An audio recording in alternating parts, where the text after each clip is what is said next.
Bonjour à toutes et tous. Une vidéo aujourd'hui pour vous expliquer la mesure proposée par la France Insoumise concernant l'augmentation des carburants. Comme vous avez pu vous rendre compte, eh bien, l'essence, le gasoil a pris 30 centimes ces derniers jours depuis le début du conflit en Iran. Donc la mesure phare de la France Insoumise, c'est le blocage des prix de l'essence, de l'électricité, mais aussi du gaz.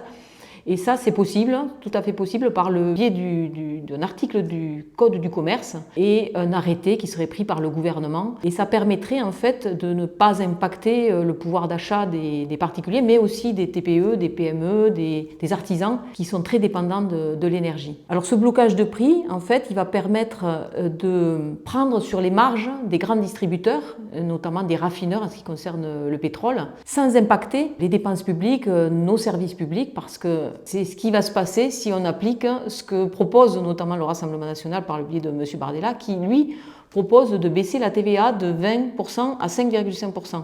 Mais dans ce cas-là, en fait, la marge des raffineurs ne va pas bouger, c'est-à-dire on va rogner sur les recettes de l'État et donc sur les dépenses publiques, puisque ce sera répercuté. Mais le raffineur, lui, pourra continuer à augmenter sa marge et peut-être même à rattraper finalement cette baisse de prix qui aura eu lieu avec la baisse de TVA. Donc c'est inefficace.